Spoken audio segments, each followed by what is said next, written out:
Harriet Loveday, The Adventure of the Christmas Cracker, and other short stories. Story 6. Summer Sun and Winter Snow. Debbie looked out onto the cold, blustery December day. Little puffed-up birds were fighting on the bird table over the tastiest nuts. They were strutting and puffing, pecking and pinching. There's enough for you all, little friends, Debbie thought. She enjoyed watching the birds and buying birdseed and nuts for them, one of her little guilty pleasures. She hugged her mug of hot chocolate closer to her as she gazed over the frozen lawn, which was starting to gently thaw in the cold winter sunshine. She pushed her dark brown hair from her face with her thin, delicate fingers. Her other guilty pleasure was remembering back to her holiday this summer. It almost seemed like a dream. Sometimes she had to pinch herself to know that it had been real, but it had happened to her. Mum, I really think it would be a good idea for you to take a holiday. I don't want to. Debbie's daughter looked at her despairingly. She spoke plainly when she said, It's been 3 years since Dad passed away. You are not destined to be alone. You have a big heart, and I know you love all of us, but you shouldn't be dedicating your time to us. You need to prioritise yourself and your happiness. Megan was right. Debbie did dedicate herself to her children and grandchildren, and she loved it. Nothing gave her more pleasure. But it was also true that she was scared to be out there and vulnerable. The young girl who had once looked back happily at her from the mirror now had a lined face and wobbly bits. She looked different. She didn't want to put herself out there and be rejected. She didn't want to be lonelier than she was now. Mum, Megan brought her back to reality. Nick and I have researched this. Megan dropped the cruise brochures onto the countertop. I know it seems a bit daunting, but this is a cruise for singles. Everyone will be the same as you. Megan tried her last argument to persuade her mum. We have all agreed it will be our joint Christmas present to you. Debbie looked down at the brochures. It showed pictures of people coupled up or in groups. They were happy and laughing over dinner and wine or walking along sunny beaches. It looked lovely. Debbie's fingers lightly touched the brochures. She felt old and scared. She didn't feel courageous, young and brave anymore. How she wished she could call back the young girl she used to be. That night, Debbie had a dream. She was wearing a beautiful floral patterned skirt with a top in a mismatched pattern of the same colours. She looked and felt pretty. She swirled around as she danced, and the skirt fanned out around her. She felt happy and free.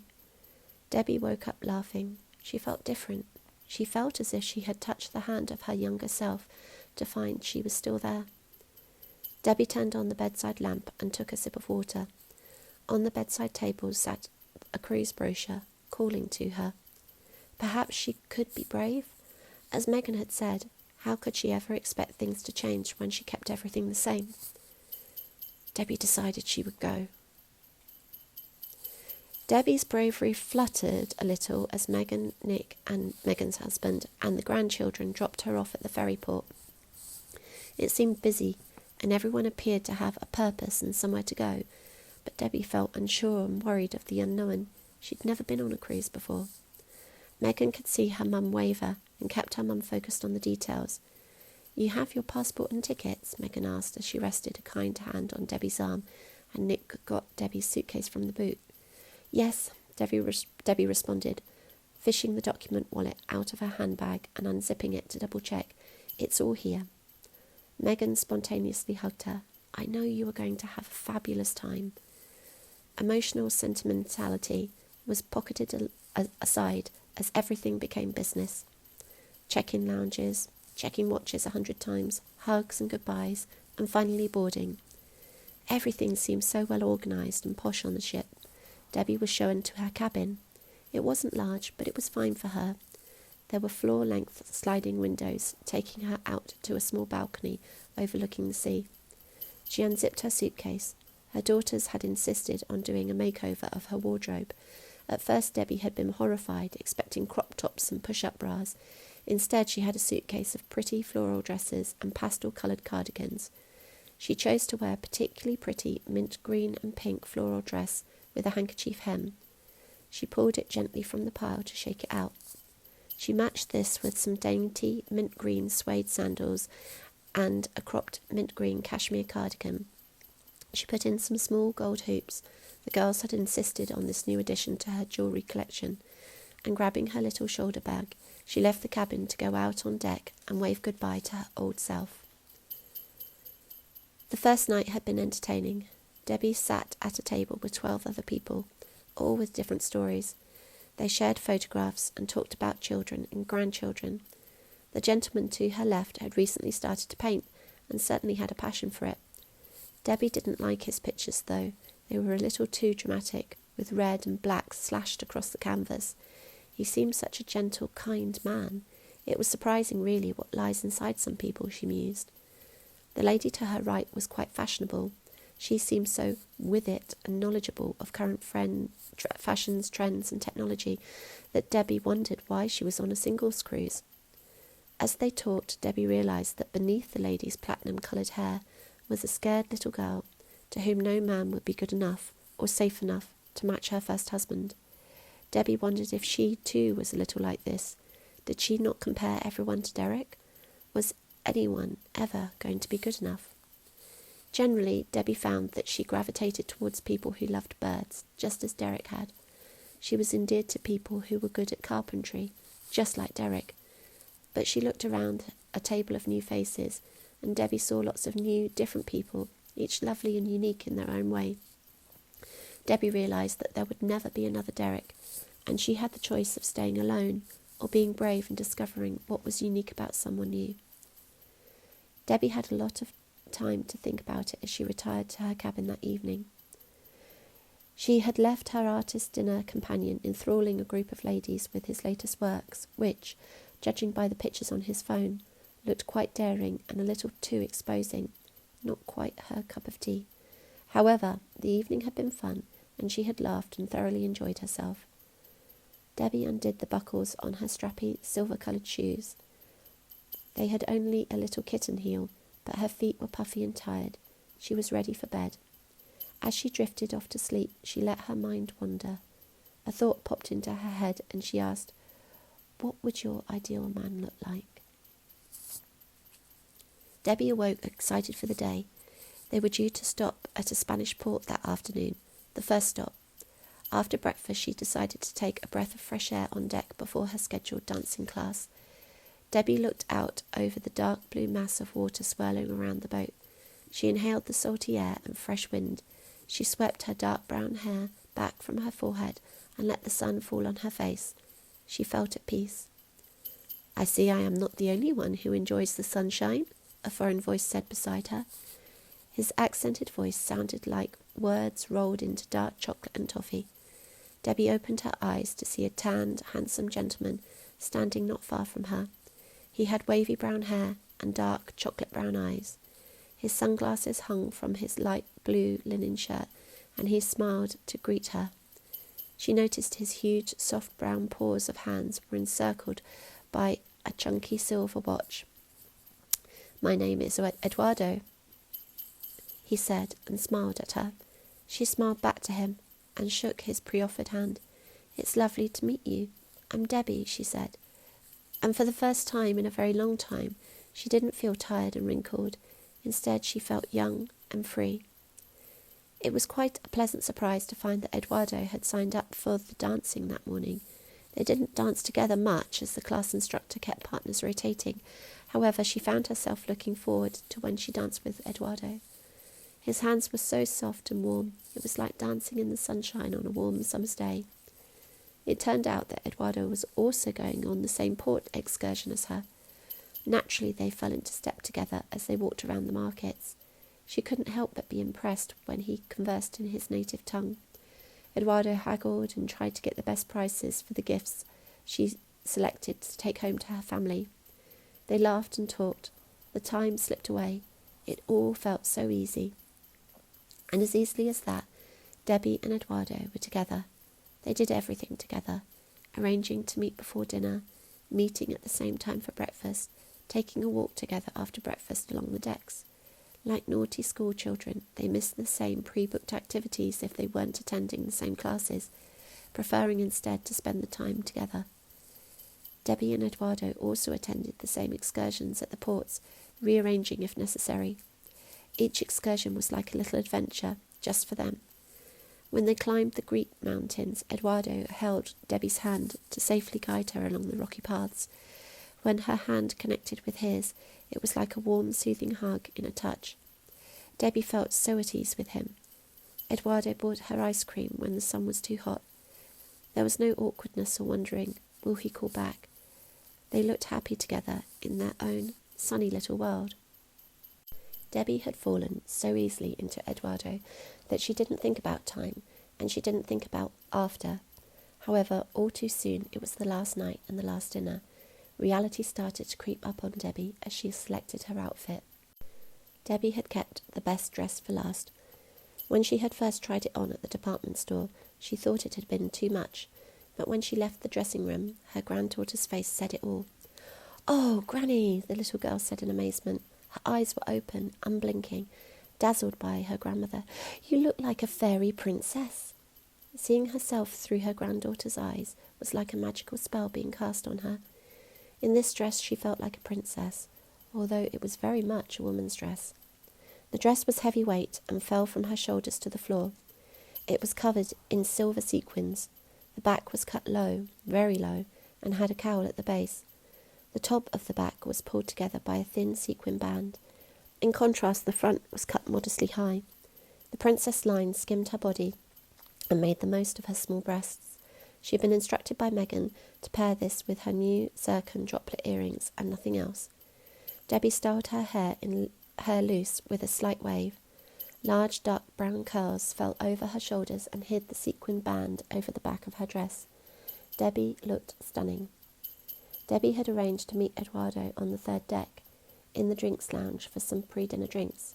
As she carefully walked along the corridors, gently stepping in her strappy silver sandals, she drew admiring glances. She was aware of the backward looks and stares. It made her feel attractive and uncomfortable at the same time. It had been a long time since she had drawn a backward glance from a man. She was also excited to know if she would draw the same attention from Eduardo. A kind gentleman held the door open for Debbie as she entered the drinks lounge. As he held the door, he struggled for a witty opening line, but its moment was past. Debbie thanked him and glided towards the bar, where Eduardo was seated. Right next to him sat the platinum blonde from the first night. She had her hand on his arm and was leaning towards him protectively. Debbie's cheeks burned and her step faltered. She felt as if a bag of jelly beans had been upturned in her chest, and her breath quickened. This was new. She hadn't felt jealous in a long time. It was only when she was nearly upon them that Eduardo turned to look at her. It was like the sun coming out from behind a cloud, his dark chocolate-brown eyes fully fixed on her as he drank her all in. The platinum blonde stopped talking mid-barrage, noticing he wasn't noticing her anymore. She turned to Debbie. Her mouth dropped, then her eyebrows came together in a scowl, and her lips curled as she finally spat out, "Aren't you a little overdressed for dinner?" The comment was as bitter as lemons, but neither Eduardo nor Debbie heard. Eduardo got up from the bar stool and slowly came towards Debbie. He couldn't take his eyes off her. Gently taking both her hands, he lightly kissed her on the cheek. "You look beautiful," he said simply, and he was right. Debbie looked stunning. The platinum blonde made one more attempt to break their connection. "Eduardo and I were just talking about..." But no one was listening. Debbie came back to the moment. She looked out on the cold December morning. She watched the little robins bobbing on the bird table. Guiltily, she closed the memory box in her heart. She tried not to think of it again today. Debbie and Eduardo had made plans to meet after the cruise. They had talked on the phone and written letters, but it seemed that the cruise had been a momentary break for Eduardo from his busy life. Soon after, the sale on his house in the UK completed, and he returned to Spain. As he had children and grandchildren in both countries, both locations had a pull on him. They had planned to meet up before he left, but due to complications to do with the move, he couldn't make it the 200 miles to see her. And that was that, a beautiful moment of summer sun. Megan, Susan, Debbie's other daughter, respective husbands and grandchildren waved Debbie goodbye as she drove away from the large 4-bedroom house. It was only a few minutes down the road from the quiet of Debbie's house, whereas Megan's house was full and they were busy waiting for Santa to come. The young cousins were peeling off the walls with excitement. Yes, she'd leave them to it tonight. She would be more than happy to play with what Santa brought tomorrow morning. It was dark. The houses were lit with twinkling fairy lights, and pretty Christmas trees peeked out from warmly lit windows. As Debbie turned off the main road, snow started to spot on the windshield. It had been promising to snow all day, cold and crisp, with a few menacing dark grey clouds drawing together at dusk.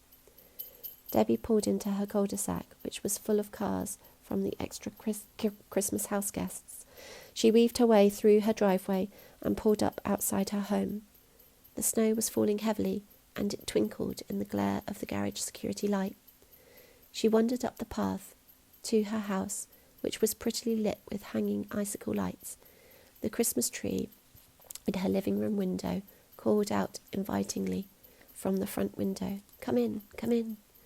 It wasn't until her key was in the lock and she was about to turn it that Debbie realised that her garage security light had flicked on behind her. She turned around sharply to see Eduardo, wrapped in scarves and shivering slightly, but still radiating his own brand of warm Mediterranean sunshine. "Debbie," he ventured. "Eduardo," she was stunned. Was this some strange dream or hallucination? She had been thinking of him too much lately. She was lonely. She blinked. No, he was still there, a solid person. "Eduardo," she said again. He rushed to her. They needed no reintroduction. His lips were soft and met hers. They kissed deeply and passionately. There was no awkwardness. It was natural and beautiful. Their bodies intertwined as he pressed her back against the door, and snow collected in their hair. After a while, after his lips and his heart had said hello, he pulled back a little. He reached up to her face and caressed her cheek. He looked at her tenderly in the twinkling of the icicle lights. "I've been waiting for you for 3 hours in the car, in the cold. It was supposed to be a surprise, so I didn't want to call. I have champagne and flowers in the car. Your neighbour assured me you would be back. They will think I'm a stalker." They both laughed. Debbie didn't care about the neighbours. She looked at him intently. "I've missed you," she said. Her heart had ached for him for months now. She thought that she'd never see him again. She wasn't angry. She so wanted to bask in the warmth of his sun. She had longed for him, and now, here he was. Eduardo looked at his feet and said quietly, "I know. I'm sorry. I spent every moment since we were parted thinking of you." He looked back at her. "I was scared. After Lucinda left me for another man, I was heartbroken. I didn't think I would ever trust or find love again. I've had relationships before, but I couldn't stay. I was scared of getting hurt again. Then I met you, and I just didn't think my heart would survive being broken twice." He brushed some snow back from her hair. "I love you." "I love you too, Eduardo." They kissed again, tenderly this time, secure in their unit of 2. The snow fell lightly on their heads, like little winter wishes finding their mark.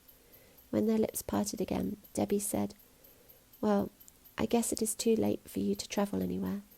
You can stay in the spare room." Eduardo smiled. "That would be my honour," he said.